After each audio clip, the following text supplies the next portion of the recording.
Hey guys, it's Infinite. Today we're playing some NHL 11. It's another episode to my epic way to end a game series. Obviously, as you see, I'm playing as the Capitals against the Canucks. And I thought this would be a good matchup because they're both number one seeds. Capitals East and Canucks West. And they're really even in this game. I think the Canucks are slightly better, especially in the goaltending area. But it was a great game, and the ending is pretty epic. So I got dominated most of this game, but really came together in the clutch and finished this game off pretty nicely. So sorry guys, I haven't posted a video in I want to say 5 days, and there's a reasoning behind that. I obviously just wasn't in the mood to make a video for a day or two. That happens to all of us. I mean, even the great ones who have tons and tons of subs, they take breaks every now and then. And that's where I was. I just felt like taking a break. I can't even remember what I was doing. That's what I was doing. There you go. There's your answer. I did a lot of work for school. I was doing projects and shit, and I was really busy. I did a what did I do for it? I did a PowerPoint for English, and I did this huge project. It ended up being like I think 22 pages for economics. It wasn't 22 pages of writing. I think there was only like 5 pages of writing, and the rest was like graphs and stuff like that. I had to compare the U.S. to China in like a bunch of different categories. It's a pretty interesting project. Actually, I enjoyed it. I'm a big fan of economics, but so I apologize for the absence. And I've been playing some Call of Duty. I've been playing, like I said in my last, I think it might have been yeah, it was my last video. That I was gonna start playing on my brother's account and just messing around in Black Ops, and I have been doing that. But I haven't been getting great games. I think I have one gameplay. I got one gameplay for you guys. I think I go 66 and 8. And that game, it's one of those games where you get like 60 to 70 kills, but it had the potential for like 120 kills, and it was so frustrating. You guys do not want to hear my live audio during the. Obviously, I didn't record it, but if I was, it was not pretty. I was going crazy, and a lot of my friend in there is like, "You're getting pissed off, and you just went 66 and 8." But oh god, it was frustrating. So yeah, I've been enjoying Black Ops a little bit. There's just something I really realized about Black Ops, that it's just the maps are so big that even in ground war, it's just not enough action for me. Like it's a lot of action, but like I feel like in ground war, there's still not that much action. Like the maps seem like they were made for 9 on 9. Like you have a normal amount of action in 9 on 9. This is my best comparison. I feel 9 on 9 in Black Ops feels like 6 and 6, 6 on 6 in Modern Warfare 2. That's a bit of a problem, because you know what that kind of shows me? That if that's the case and they wanted to make these maps so big and have so many places to hide and take away from the action, then standard should have been 9 on 9 and ground war should have been 12 on 12. I think that would have been pretty damn awesome. But I don't know, guys, let me know in the comments below what you think of that.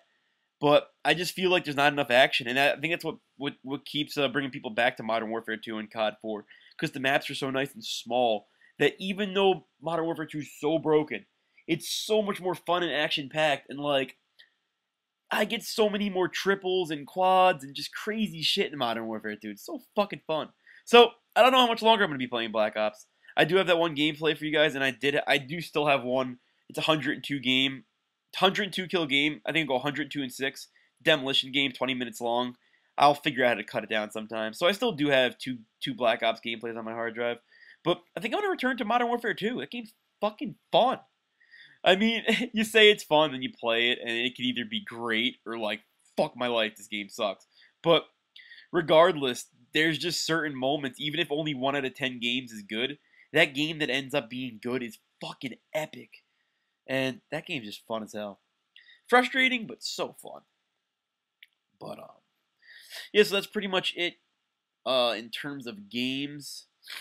I tried this commentary like 3 times, and boy am I rusty. When you take a few days break, it's hard to get back into. That's another reason why I don't like taking big commentary breaks, because it's hard to get back into things. What did I want to talk about? Oh yeah, so I decided after failing a bunch of times with commentary, what I wanted to talk about today was this movie I saw when I was at my dad's house. And I'm not a big guy on movies, but this movie was fucking great. It's called The Next 3 Days, Russell Crowe is the main guy in it, and I forget the name of his wife, who's like I guess the second main actress. But it was a great movie. If you guys saw it, let me know in the comments below. The Next 3 Days, great movie. So if you haven't seen it and want to see it, I'd leave the video now because I'm going to talk about it a little bit.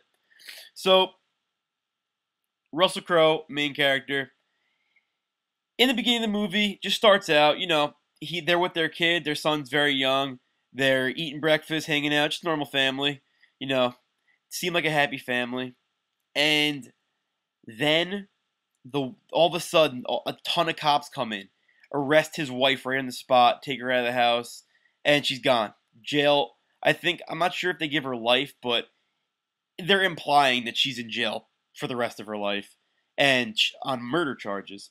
So once this happens, he's 100% sure she didn't murder anyone. When the murder supposedly happened, well, a murder did occur, obviously, but when she supposedly murdered the person, it was right before they went out for dinner together, and he just knew. He knew that it wasn't like her. She doesn't do things like that, and unless she was a psychopath, she wouldn't be able to go and eat dinner happily after just killing someone. So he put it together that there's no possible way it was him. No possible way it was her. But after talking to lawyers and stuff, he realized that it was impossible to get her out of jail.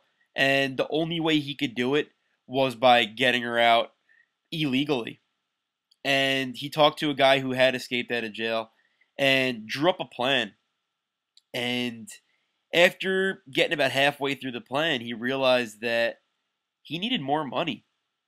And then he ended up robbing a, what are they called? Meth lab.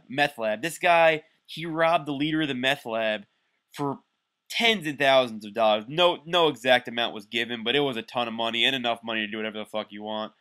And he robbed them, but then he wasn't obviously convicted of murder, but they knew he killed the people by tracking the car, fingerprints. It's easy nowadays. He left fingerprints all over.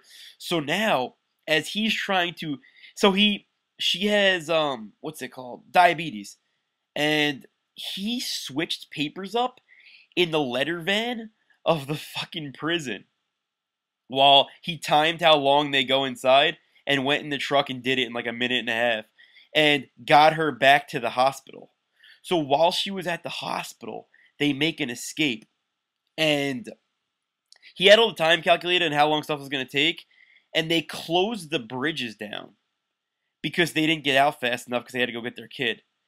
Now, then he picked up a family of people to cross the bridge, and they didn't realize that he had people with him, or they didn't realize that they were the people they were looking for because by bringing people with them looked like they were older people, they look like grandparents, and they got by the gate, went to Venezuela, and escaped, and it was just an epic friggin' movie. And sorry, I had to rush the end a little bit, but go and see the movie. Great movie. And here, I'm just showing you guys the epic goal. It's a bad angle shot. And I said, I got no other shot but to try to go under glove hand. And I got it past Luongo. And Backstrom's just an amazing player. And I was just so excited when this happened. Hope you guys enjoyed. If you did, please thumbs it up and favorite it. It helps me out a lot. Alright guys, talk to you later.